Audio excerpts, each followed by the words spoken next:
Assalamu alaikum wa rahmatullahi wa barakatuh. Hello everyone. Welcome to lecture 5, Organic Chemistry 3. Today we will continue on amino acids, peptides and proteins. Peptide structure.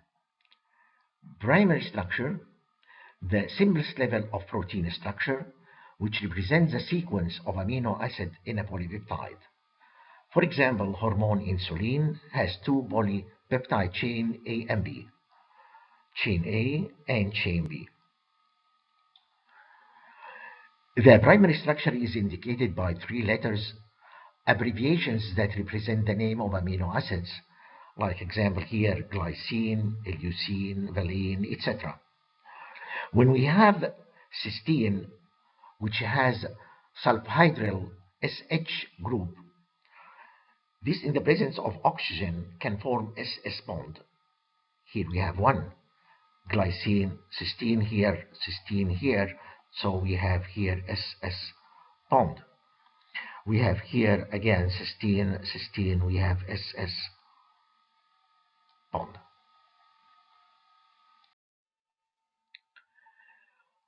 What is the secondary structure? The local folding of the polypeptide in some region give rise to the secondary structure of protein. The most common are alpha helix and beta pleated sheet structure. Alpha helix, when we have an internal hydrogen bonding, causing the structure to be in helix. Well, and the beta pleated sheets, when we have two different sheets are bonding together with external hydrogen bonding.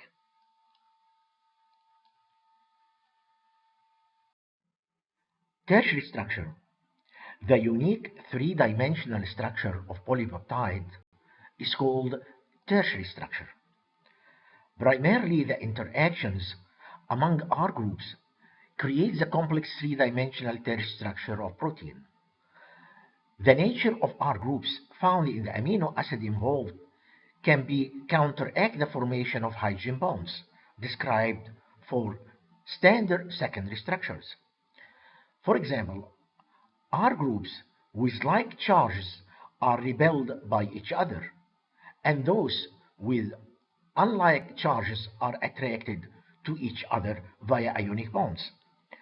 When protein folding takes place, the hydrophobic R groups of nonpolar amino acid lay in the interior of the protein, whereas the hydrophilic R group lay on the outside.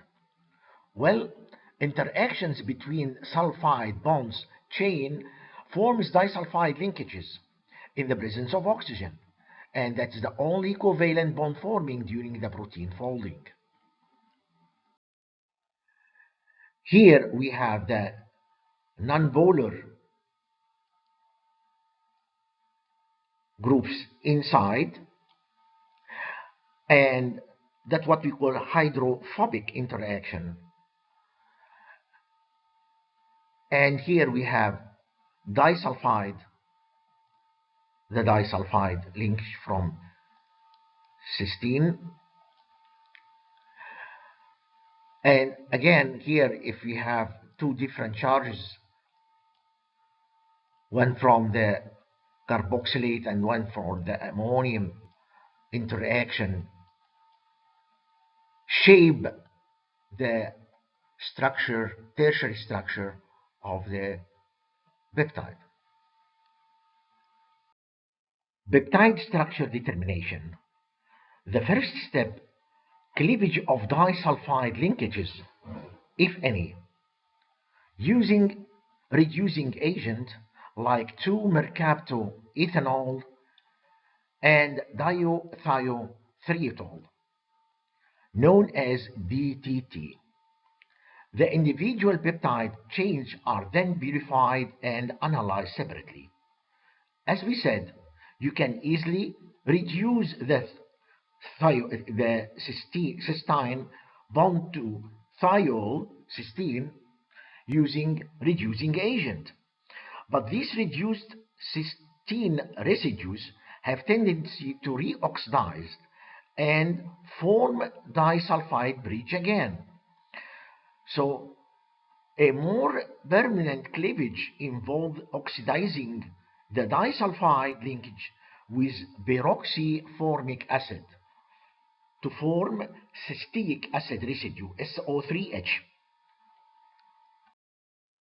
Determination of the amino acid composition.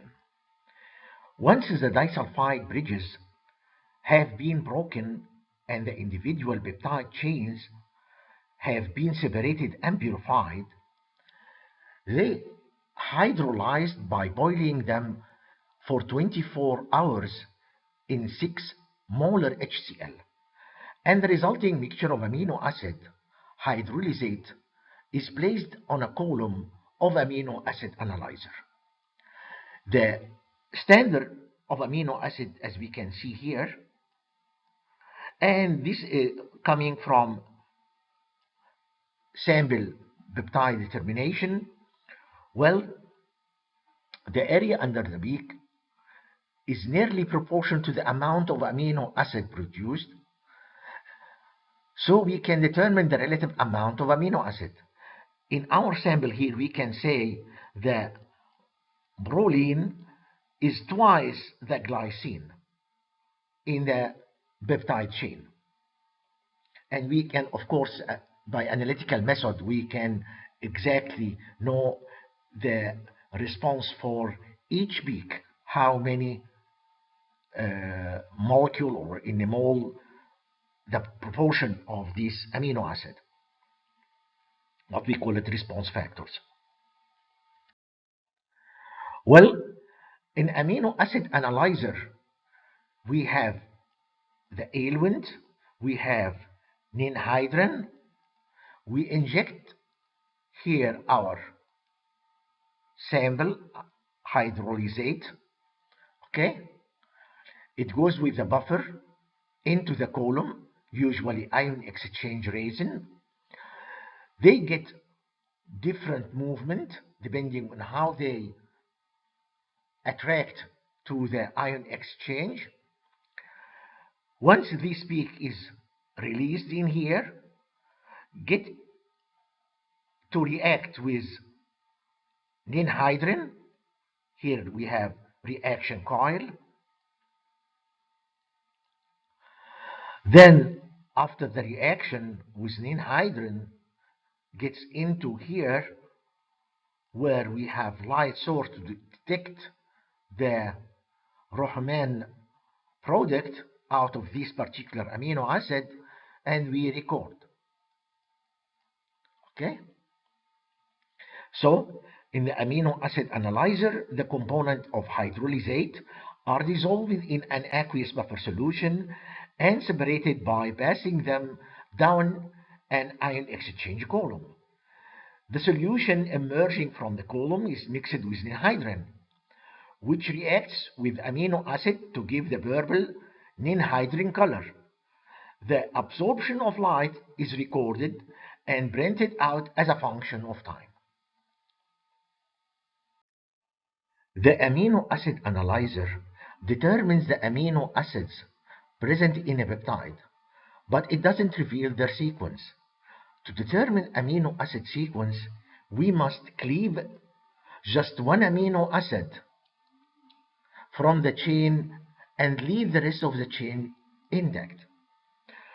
To do that from the N-terminal, we have several methods, among them Edman degradation.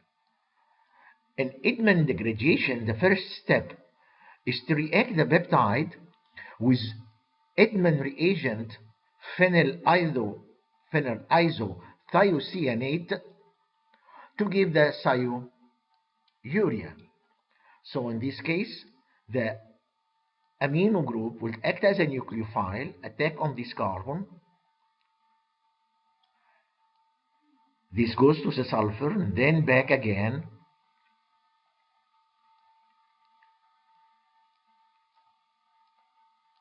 Where the N gets protonated by molecule of water in the medium.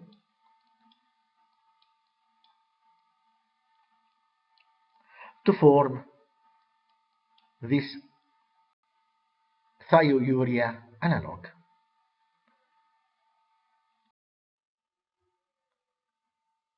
Then treat the product or the modified peptide with anhydrous trifluoroacetic acid. Okay, so we get the oxygen protonated to form these species. Then lone pair will go to form double bond in here, and double bond sulfur will go and attack on this carbon to form this intermediate. The hydrogen goes from here to here, then breaking OH bond, form a double bond, and kick the peptide residue out, this part, forming the thiazolinone 5-member ring compound. And again, this will be the modified or the new peptide without the N-terminal amino acid molecule. So once the thiazolinone is formed in the second step, it isomerizes to more stable phenylthiohydentine, this structure, okay, which can be identified using chromatography by comparing it with phenylthiohydentine derivatives of the standard amino acids. This gives the identity of the original N-terminal amino acid.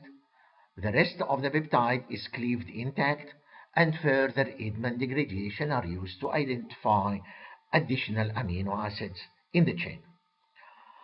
This process is well suited to automation, and several types of automatic sequencers are being developed. In theory, Edman degradation could sequence a peptide of any length.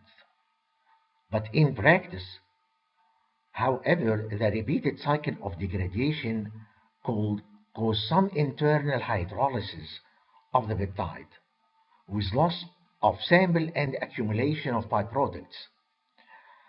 So after about 30 cycles of degradation, further accurate analysis becomes impossible. So a small peptide can be completely determined by Edman degradation, but larger proteins must be broken into smaller fragments before they can be completely sequenced. An unknown tetrapeptide is found to contain one equivalent of each of arginine, cysteine, glycine, and leucine. Edman degradation releases glycine, so the glycine will be the N-terminal. Partial hydrolysis in acid gives several dipeptides, including cis, arg, leu, cis. Identify the structure of the tetrapeptide. Use the standard abbreviations and give the full name of the tetrapeptide. Well, as we mentioned, we start from the N-terminal left and we put the sequence. We have here N-terminal glycine. Then we, as mentioned, given leucine cis and cis arginine, so cysteine under cysteine. Okay, and then we put these together, so it will be glycyl, leucyl, cysteine, arginine. This is the structure of the tetrapeptide. The second method is the Sanger method, where the peptide is treated with 2,4-dinitrofluorobenzene and then hydrolyzed by 6 molar HCl. Here we can get the N-terminal amino acid is recovered as its 2,4-dinitrophenyl derivative and identified. Well, recall back the nucleophilic aromatic substitution reaction. Here we have lone pair nucleophile attacks on this carbon, followed by resonance structures to stabilize the anion, then coming back and rejecting the fluorine out to form these species, which upon hydrolysis with 6 molar HCl, we cleave the peptide bond, hydrolyze it, but we do that for all the amide bond, so we get mixture of amino acids, while the terminal N is hooked to the 2,4-dinitro. So this is the 2,4-dinitrophenyl derivatives for the terminal amino acid. Well, that is the drawback of Sagnan method, is that only one amino acid is analyzed per sample of protein, while Edman degradation can usually analyze up to 30 amino acids, as we mentioned, per sample of protein. See you next lecture.